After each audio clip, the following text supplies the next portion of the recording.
Welcome back sa ating channel. Naging mainit nga sa hindi umano sa mundo ng social media. Tila sampal nga sa kahihiyan si Suarez na ito matapos nga ang sinasabi na may mga ebidensya na video ngunit hindi nga nila pinalabas ito. Dito nga natin makikita mga kaibigan na talagang gawa-gawa na lang nila ang mga ebidensya. Ngayon nga ay talagang mapapatunayan natin na talagang inosente nga si Ka Eric at gusto na lamang nilang tanggalin ang mga prangkisa ng SMNI at pati si Ka Eric dahil alam ng mga kalaban na talagang solid Duterte supporters ang mga SMNI. Kaya naman talagang pilit na pinapabagsak ng mga kalaban dahil nga sa kanilang ginagawa ay talagang magpapatunay lamang na pera-pera at ang aga-aga pa lamang ay pamumulitika na ang kanilang ginagawa at inuumpisa na nila ang pagbagsakin ang mga kalaban nila. Kaya naman hindi nga pinalagpas itong si Tamba at si Suarez na ito dahil nga sa kanilang kalokohan na ginagawa at mga protector at mastermind na nasa taas na posisyon ay talagang iimbestigahan rin ito at hindi nga nila pipigilan at hindi nga nila tatantanan si Suarez, si Tamba, si Lisa Smugs at si Kuting hanggat hindi nga nila napapatunayan na mali talaga ang ginawa ni Ka Eric dahil ang may mali dito ay ang kampo ni Tamba. Kaya naman makikita natin sa susunod na araw na talagang mababaliktad ang laban. Well mga kaibigan, para nga sa karagdagang impormasyon, panoorin nga natin ang buong video at kung bago ka lamang sa aking channel, huwag kalimutan i-click ang subscribe button at notification bell para lagi kang updated sa ating mga bagong video. At para sa sulit viewers natin dyan, maraming salamat sa walang sawang pagsuporta. Reliable information ngayong mga panahon na to, mga reliable news. Hindi po yung kagaya sa mainstream media ngayon, talagang halatang nabusalan. Lahat po ng mga pinapalabas nila, pabor dito sa administrasyon na to. No, meron po silang mga rini-report na ah, masyadong neutral, kagaya nung mga krimen, yun, rini-report po nila yun. Pero pagdating sa administrasyon na to, wala po kayong maaasahan na criticize dito sa mga mainstream media na to. Kaya dapat talaga hindi matanggal sa ere yung ano na yan, yung SMNI, no? At kasunod po niyan mga kababayan, Senate President Zubiri urged House to continue probe of SMNI. Matakin niyo yun mga kababayan. Ano po bang ginawa ng SMNI? Nagtanong lang po sila. So kami mga ordinaryong Pilipino, pwede, hindi, mahihirapan na po. Paano yung nga SMNI, nagtanong lang na 1.8 billion nga ba ang travel expense nitong si Speaker. Ganyan na nangyari sa kanila. Paano na lang yung mga ordinaryong Pilipino? Sino po yung mga isusunod niyan? Yung mga vlogger na. Ganun po ba yon? Yung mga vlogger na po ba yan yung susunod? Dahil nagtatanong po tayo dito. Ayun na nga no, mga kababayan, dito po sa bahagi ng video natin na to, ay hindi po natin mawari o kung itong Rappler, inggit na inggit yung mga empleyado nitong Rappler, inggit na inggit dito kay Badoy at dito kay Ka Eric. Ang sabi po nila, SMNI pays mere talent, Badoy Celis 100K month for television show. The two personalities are also reason why SMNI might face sanction. Neither of them are accredited by the kapisanan ng broadcaster na Pilipinas, and the two also aired unverified reports. Dapat po ba accredited po kayo ng kapisanan ng broadcaster ng Pilipinas? Ha? Dapat po ba accredited po kayo bago kayo magsalita sa radyo o television? Ang sabi po nitong si Sir Jason sa kaugnay niyan sa post ng Rappler na yan, laking gulat at inggit ng mga taga-Rappler. Bakit ma'am sir, hindi ba kayo pinapasahod ng ganito kadisente ni awardee Maria Reza at ng mga amo ninyong Amerikano? By the way, mas maraming kilalang mga announcer at reporter ang walang accreditation mula sa KBP, katulad na lang nina Mel Chanco, Jessica Soho, Arnold Clavio, Susan Enriquez, Noli De Castro, Karen Davila, Corina Sanchez at marami pang iba. Nag-e-epal na naman po itong Rappler eh. Akala mo talaga may tira. Ayun questionin nyo rin itong si Mel Chanco, Jessica Soho, Arnold Crabio, Susan Enriquez, Noli De Castro. Hindi man po pala sila accredited ayon dito kay Sir Jason Sa.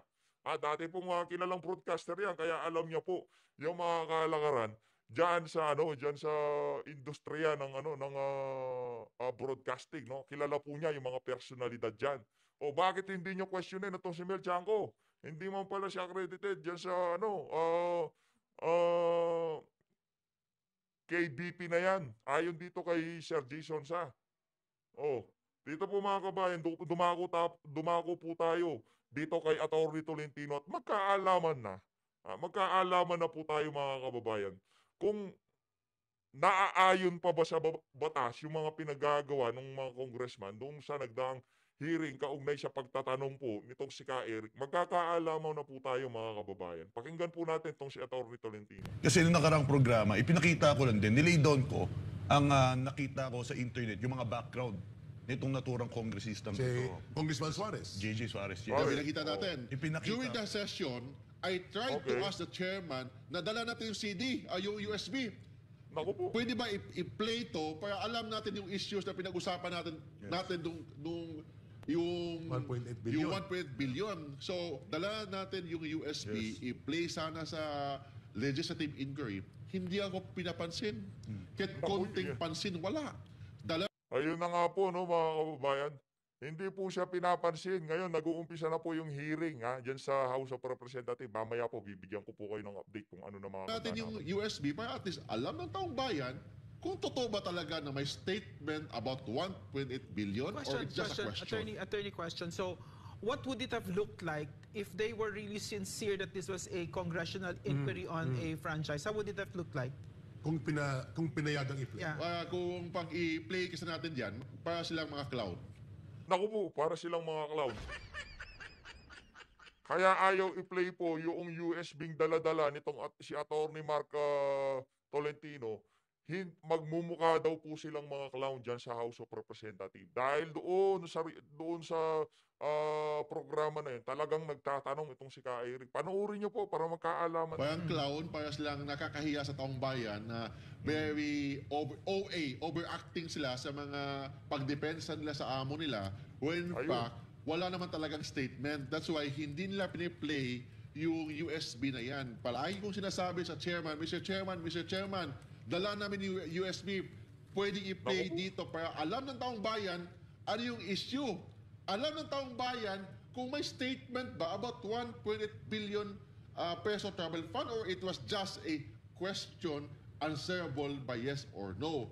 But unfortunately, Ayaw nila. ayaw nila akong pansinin kahit dala Ayun. namin yung USB. I-play natin, But Frank. ang piniplay nila, Dr. Lorraine, yung alleged na picture mo na ikaw na nag-post sa ano Ano yun? galing kay Franz Castro? Ano yun? yun? Yeah, so I want to talk about that briefly, no? So, pinakita yung mga post ko sa Twitter. Yun po yung magkayakap itong si Franz Castro at yung si Tamba. Who was that who asked, Eric? It was that? Franz Castro Yeah, but who na was that who pinorward niya kay asked? General Acop. Okay, so kay Congressman Acop, no? So, na parang ganun yung I want to keep on going back to pagbababa ng kalidad ng Kongreso dahil nandyan ang CPP, NPA, NDF Correct. na kahit ba yung aking Twitter, no? Yung Twitter natin, yung personal natin na social media, kahit yun ipapakita mo sa congressional inquiry, you mean I do not have the right to my own opinion? Attorney, could you tell me what my rights are as a human being? What are my human rights when it comes to my freedom to have my own opinion? In that case, that's why may tinatawag tayong nakikialam na sila sa public opinions, nakikialam na sila sa right natin of the freedom of press and freedom of expression. Hindi yun ang topic yung post ni Dr. Lorraine sa Twitter kung sa Magkakaalaman na po siguro ngayong araw kung ano mangyayari sa prangkisa nitong SMNI. Magkakaalaman kanya man na yan po. or hindi. Hindi yun ang topic. Out of topic kayo. Correct. Ang pinag-uusapan natin dito about the allegation. May allegation ba? Or may tanong ba about the 1.8 billion travel fund? dala Correct. namin yung USB. Ayaw i-play. Ayaw nilang i-play. Ayaw i-play, ayun. Pero yung Twitter, alleged Twitter Marami. post ng, Yeah. ni Doc Lorraine or sino pa yung mga Twitter na yan, pinopost nila. Yun po ang problema. Pag po kasi pinalabas nila yung dalang kopya nitong si Attorney Mark doon sa hearing na yon, magmumukha daw pong clown etong mga kongresista na to. Kung kasakaling pinalabas nila, kasi imagine niyo po, yung mga yan, mahilig po sa mga ano yan, sa mga ebidensya.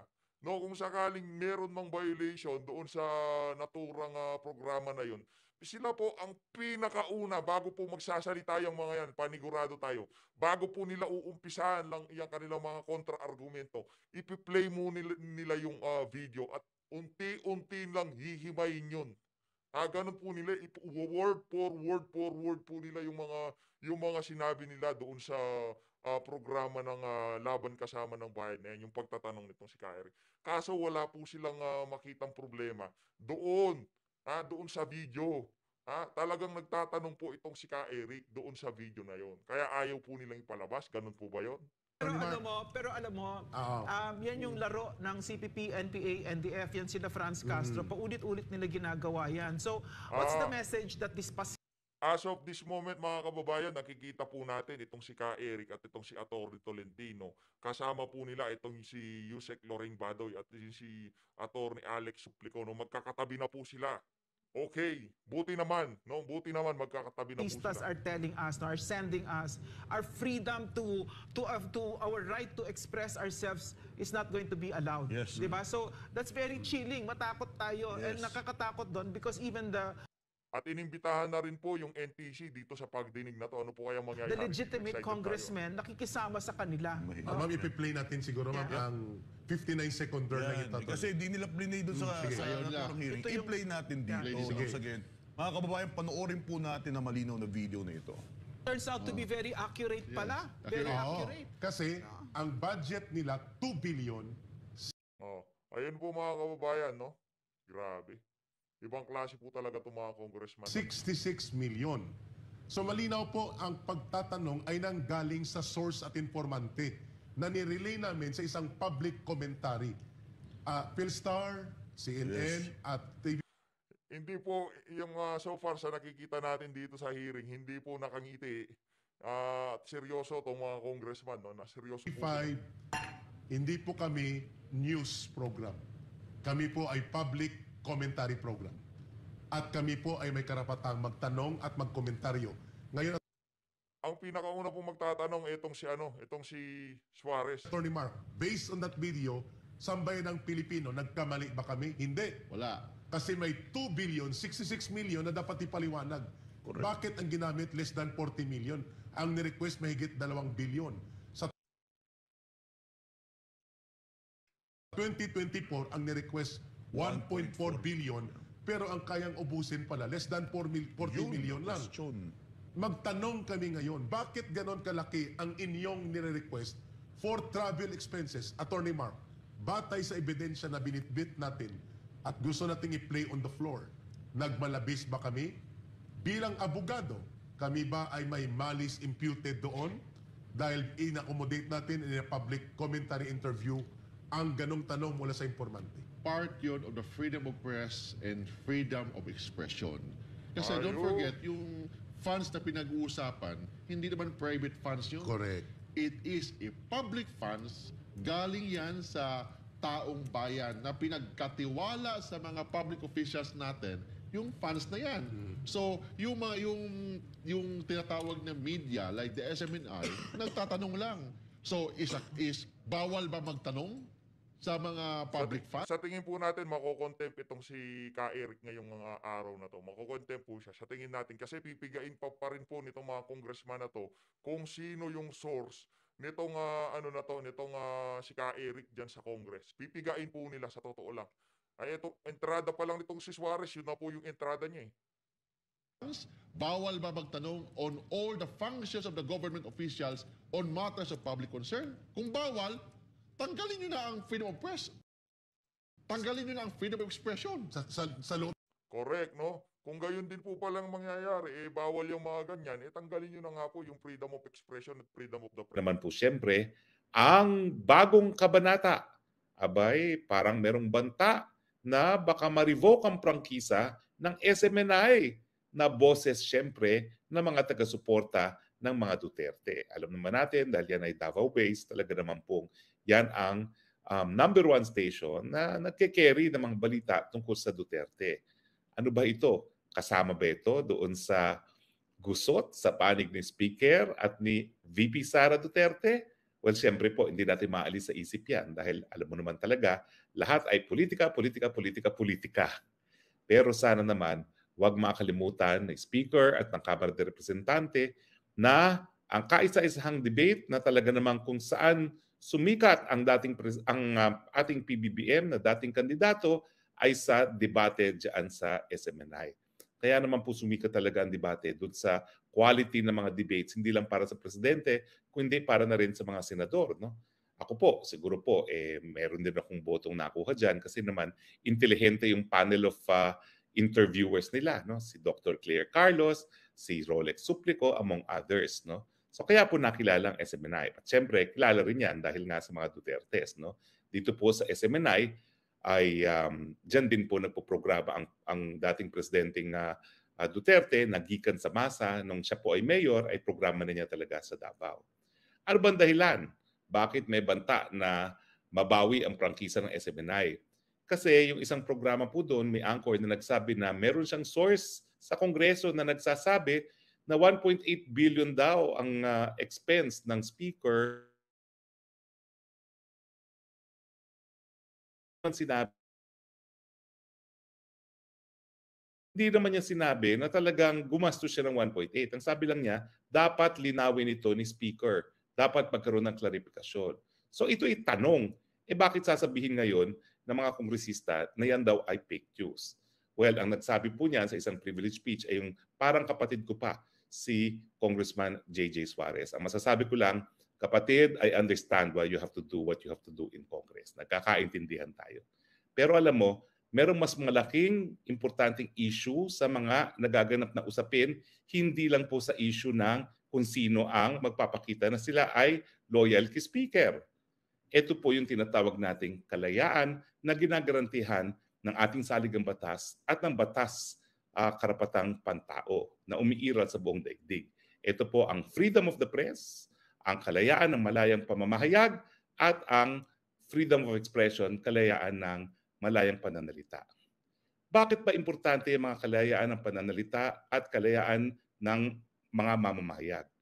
Kasi sa isang demokrasya, unang-una, ang ating paniniwala, walang isang tao na mayroong monopolya ng solusyon sa ating mga problema.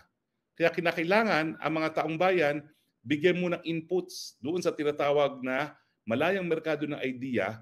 Dahil kapag meron silang input sa mga idea, magkakaroon sila ng paniwala. Pag pinagsama-sama yan, nagiging public opinion na napakalakas na sandata ng taong bayan laban sa mapalabis na gobyerno. Dito rin sa malayang merkado ng idea, malalaman natin kung anong katotohanan. Sabi nga ng isang desisyon ng American Supreme Court, no? Ang tunay na batayan sa katotohanan ay ang kapangyarihan ng isang ideya sa malayang merkado ng ideya na tanggapin bilang katotohanan. Kaya ang ating philosophy sa demokrasya, hayaan mo na lahat ng information naririyan. Dahil ang tao naman mayroong sapat na kakayahan na malaman kung anong katotohanan at kung ano ang kasinungalingan. Ang importante, mayroong malayang merkado ng ideya. At siyempre, importante itong debate, lalong-lalo na sa mga bagay-bagay na nakakaapekto sa pang-araw-araw na buhay ng mga mamamayan kasi ang hinahanap natin, solusyon sa ating mga problema. Kaya ang sabi nga ng Korte Suprema, these public debates must be uninhibited, must be robust. Dapat hindi pinipigilan, dapat masigla. Dahil dito sa mga debating masigla, diyan natin malalaman kung anong katotohanan, diyan natin malalaman kung anong solusyon sa napakadami nating mga problema.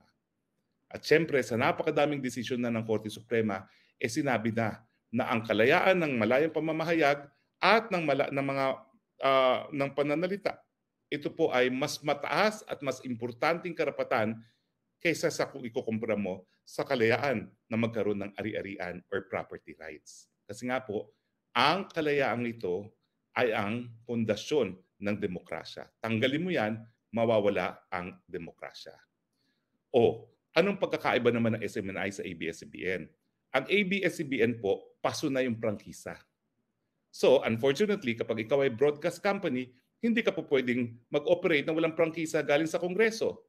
Ako naman, alam naman ng mga Lopezes sa katagal-tagal na nilang nasa larangan ng negosyong ito at sa politika, na politika pa rin ang prangkisa. Bakit? Mga congressman, lahat yan politiko at mga senador. At dyan manggagaling ang prangkisa ng ABS-CBN. Hindi ko alam kung bakit alam naman nila manggagaling yan sa mga politiko, hindi niya tinanim yung kumbaga pundasyon para suportahan sa mga politiko. Wala po talaga tayong magagawa. Politika po talaga yung usapin ng prangkisa. Pero ang SMNI, meron pong prangkisa. At bagamat ang Kongreso ay may kapangyarihang bawiin ang prangkisang yan, hindi lang po Kongreso magdedesisyon dyan. Dapat pati ang Senado. Kinakailangan gumawa sila ng bagong batas na kumbaga rini-repeal yung batas na nagbibigay ng prangkisa sa SMNI. Pero short of that law, ang talaga nagpapatupad po na at nagsisiguro na ang mga franchise holders ay sumusunod sa mga kondisyones ng prangkisa ay ang National Telecommunications Commission. Pero sinabi na rin po ng hukuman, lalong-lalo na dun sa kaso ng Dance versus Executive Secretary, no, na bagamat mas malaki ang kapangyarihan ng Estado na bantayan ang broadcast dahil Estado ang nagmamay-ari ng ere na ginagamit ng mga broadcast companies, still, importante ang kalayaan ng malayang pamamahayag at malayang pananalita. Kaya nga po, number 1, hindi dapat gamitin ang pag-revoke ng franchise sa pamamagitan ng prior restraint, yung pagpigil o pagsupil sa pananalita, o di naman kaya subsequent punishment, pagpaparusa. So makikita natin na kapag ang isang prangkisa ay makakansila dahil sa sinasabi nilang fake news na nakakasakit ng damdamin sa House Speaker, yan po ay magiging subsequent punishment. At sang-ayon po sa Korte Suprema, that is presumed unconstitutional. Anong sinasabi ko? Makapangyarihan kayo mga congressmen. Pero unang-una, ang kapangyarihan nyo talaga para mawala ang prangkisa ng SMNI, kinakailangan sumang-ayon ng Senado dahil ang kapangyarihan nyo, kayo gumawa ng batas para ma-revoke ang prangkisa. At sa tapatan lang, mahirap po makuha ang suporta ng mga senador dyan. Now, po pwede nyong ibuli ang NTC na dapat parusahan ng SMNI.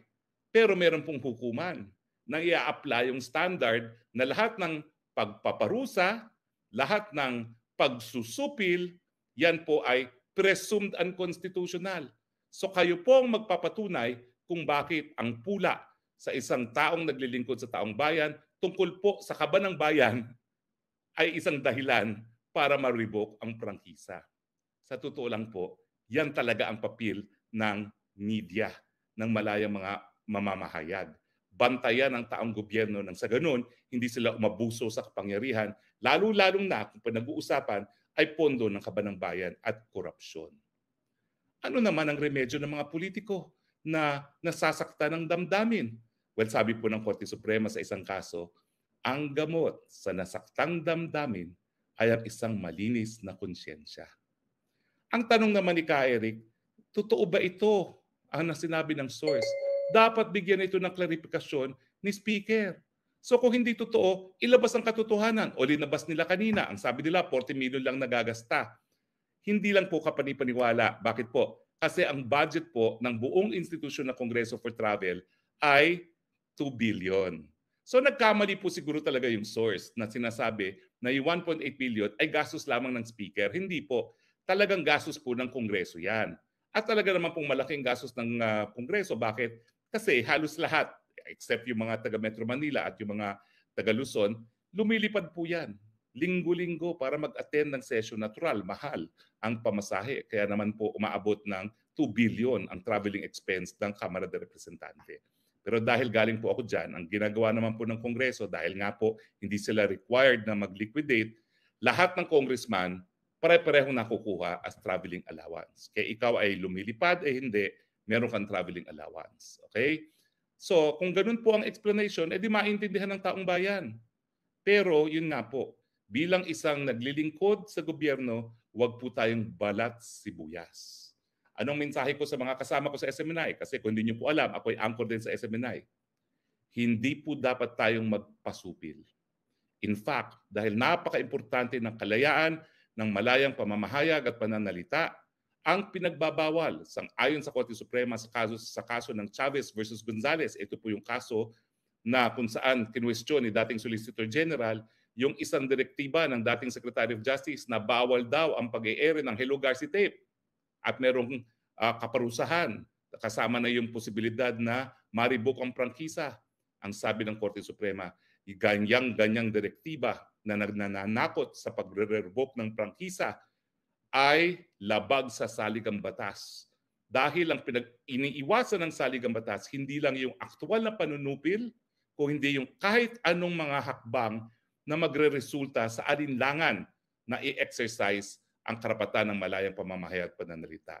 In other words, pinaparusahan din o pinagbabawal din yung kahit anong akto ng gobyerno na magkakaroon ng chilling effect sa pag-exercise ng freedom of the press and freedom of speech. So sa aking mga kasama sa SMNI at sa lahat ng mga media practitioners, kinakailangan po magkaisa kayo. Dahil kapag ang binantaan ay ang kalayaan ng malayang pamamahayag at pananalita, mas masahol pa po ito sa martial law. Ang tanong ko kay Speaker Romualdez, abay, may martial law na ba ngayon na pag pinulaan ang Speaker, ang banta ay pag-revoke ng prangkisa? Mas malala pa po ito kaysa doon sa ginawa ng inyong tiyuhin.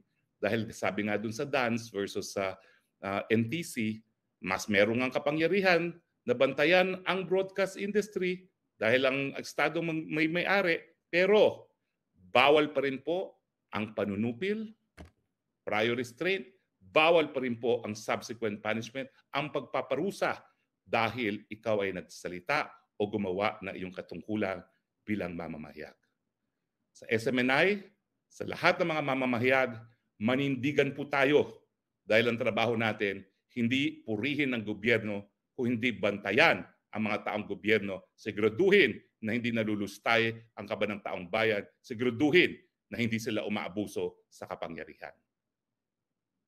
Okay, pasensya na po kayo. Medyo emotional tayo dahil talagang itong advocacy ko po talaga ng freedom of expression sa mula't mula pa po yan. Yan pong dahilan kung bakit napakadami ko ng mga periodistang didepensahan sa libelo. Yan pong dahilan kung bakit nakarating na tayo sa UN Committee on Human Rights para magkaroon ng desisyon na ang criminal libel sa Pilipinas ay labag sa karapatan ng malayang pananalita. Yan pong dahilan kung bakit linitis natin ang pumatay doon sa napakaraming periodista sa Maguindanao Massacre dahil ang pagpatay ng isang media worker ay pagsupil sa malayang pamamahayag. Yan pong dahilan kung bakit nademanda natin si dating First Gentleman sa pagsasampa ng napakaraming libel cases na sinang-ayunan naman ng ating Korte Suprema bilang isang valid na cause of action for abuse of right. Dahil importante po na sa demokrasya, dapat lahat ng boses naririnig at hayaan ang taong bayan maghusga kung ano ang katotohanan. Agree or disagree? Tignan po natin ang ating mga viewers. So ang tanong natin, bakit mga kongresista, martial law na ba? At ang pagpula sa kongreso, dahilan na para ma-revoke ang prangkisa? See you in court kung gagawin niyo yan. Rose, attorney, Congress na po ba ang nagpapatakbo ng bansa sa ngayon? Nagtatanong lang po. Oo nga po. No? Malinaw po ang katungkulan nila gumawa ng polisiya. Amaras Kay Valdez, SBNI, ang laking tulong kay BBM sa pagkampanya, walang utang na loob.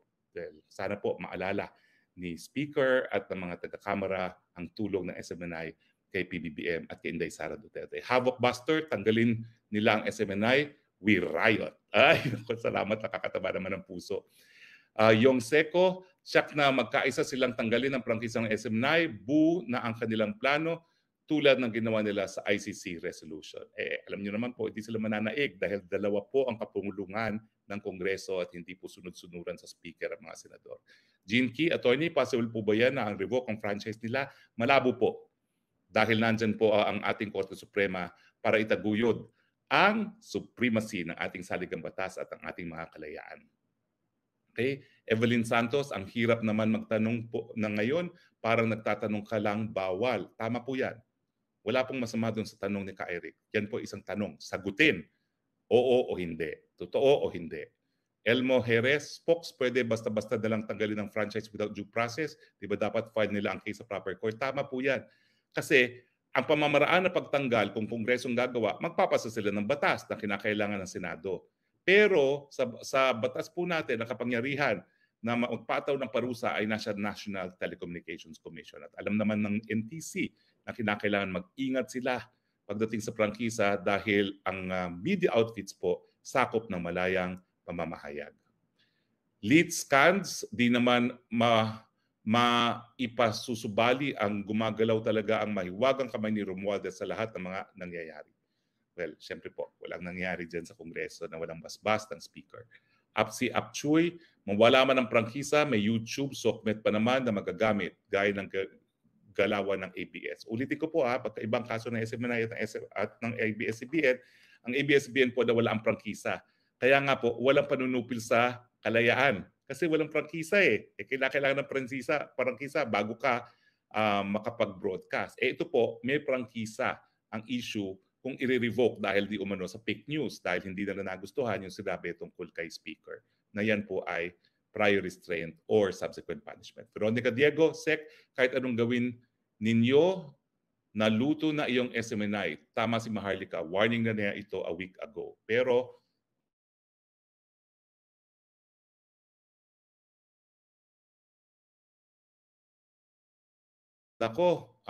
Henry Delgado, good evening, attorney. Today I witnessed the trend of this admin policy of nation building through reconciliation, persecution of supporters, then babysit the supporters of anti-Marcos and enemies of the state. Siguro po ang itinutukoy ni Henry yung amnesty para sa mga teroristang CPP-NPA. Ako naman po, let's give it a chance. Kaya lang, warning na dahil nga po nasa Guinness Book of World Record na tayo ng pinakamahabang labanan, baka nga po walang sinseridad. At sino kinakausap nyo? Patay na si Joe Maciso, patay na yung Chamson na spouses. Tama ba ang kinakausap nyo? Talaga ba silang kinikilalang leader? Kasi ang naniniwala ako, yung mga lumalaban pa rin sa gobyerno, localized na lang yan.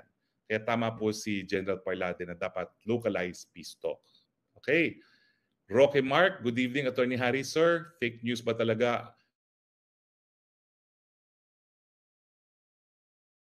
Parang naging strategic partner na ni Speaker Romualdez ang mga kalabang teroristang.